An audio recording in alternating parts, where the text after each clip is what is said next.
I've always been into anime. When I was a kid, my mom used to buy me Dragon Ball volumes to help me learn how to read, and I remember I bought them based on how cool the cover looked rather than based on the numerical order, so I've also always been a fucking dumbass, I guess. I'd rush home from school every day to watch the latest Naruto episode and spend the following day talking about how cool it was with my best friend.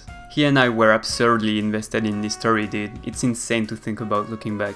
During the summer holiday of my last year of elementary school, my mom left me and my older brother home alone to go to work, and I have this very vivid memory of secretly binging One Piece all summer on her computer because I had memorized the password. I was in love with Naruto, but One Piece just hit different, dude. To me, it wasn't just about watching a story unfold from an outside perspective.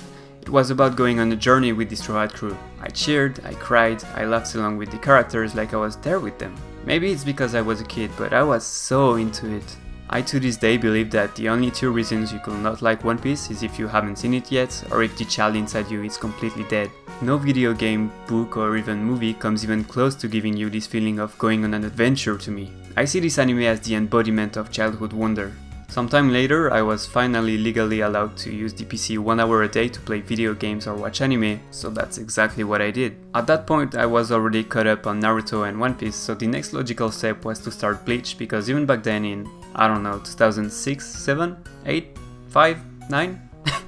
Everybody knew what the Big 3 was. I guess I'll take this opportunity to share my opinion on the whole Big 3 debate. To put it simply, they all have very different strengths and weaknesses to me. One Piece has the most memorable world, Naruto has the most memorable characters, and Bleach has the most memorable chara design. Dude, I'm aware that this is because I was and I'll always be a very edgy kid, but Ulquiorra will always have one of the coolest designs out there for me. He looks so fucking dope. That being said, I have a huge personal bias towards Naruto, and I think that One Piece is the best story out of the three, but Bleach is the solid number 3.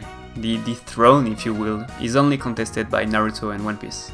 All that to say that I grew up watching the Big 3, so I have a pretty huge amount of nostalgia for these stories. Now going back to the present day, the deep nostalgia voice is gone now, I'm gonna talk normally. I moved to a new apartment a couple of weeks ago, and when I got there, one of my roommates told me that we'd have to wait 10 days for a guy to come set up our connection, but that until then, we'd be unable to connect to the internet. In a normal context, that's not that big of a deal. There's plenty of things you can do to pass time without using the internet, that's fine. But this happened right in the middle of the lockdown. That means that I wasn't able to go out to meet up with friends or just go out that much in general, for that matter. That's the point of a lockdown. Okay, the outside world is off limit, but you still have the friends you made along the way, your roommates to keep you company, right? Well, yeah. But no.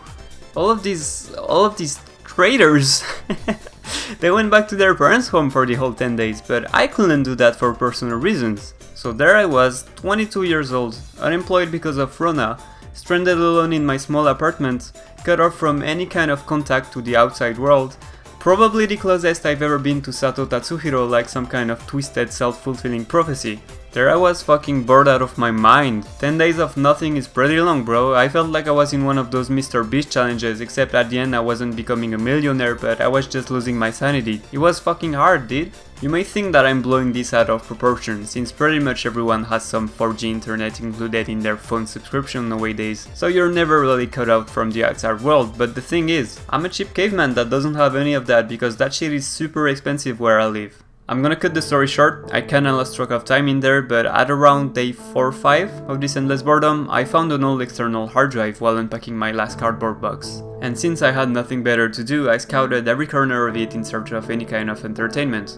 And that's when I found a folder called Anime Movies. In it were all the One Piece, Naruto and Bleach movies ever released that I had very legally downloaded because I wanted to check them out, but I'd always been too lazy to actually do it. I'm not gonna lie, for the sake of this video, I'd already seen most of them as a kid/teenager, but what I had never seen before were the pre-time skip One Piece movies. So I booted one up. I think I remember it was the One Piece movie 4 Dead Adventure, and Holy shit, dude.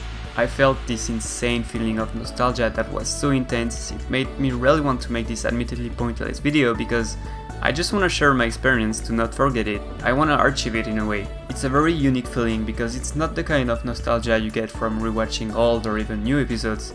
It's not about watching scenes you love or going to see Stampede in theaters, it's a mix of both. You get new, old stuff. It's like a taste of your childhood.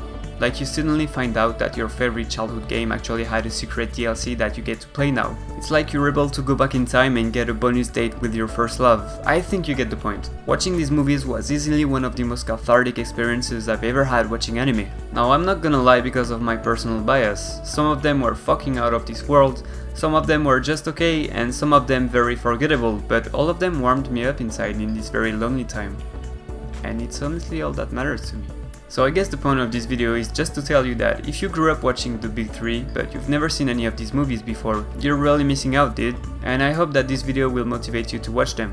To assist you in doing that, I've made a quick tier list of all the big three movies so that you know which ones to prioritize. Because since they're all standalone movies, you can watch them in any order, it really doesn't matter as long as you've seen the base material. I'll leave it on screen for a while and it's also gonna be in the description.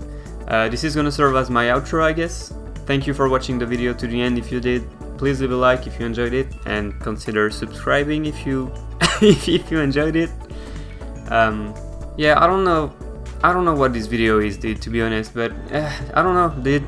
It just, those movies, they made me feel things and I wanted to convey these feelings. I know it has no analytical value, but hey, it's my own personal experience on my own personal channel. That's all it is, dude. It's not that deep.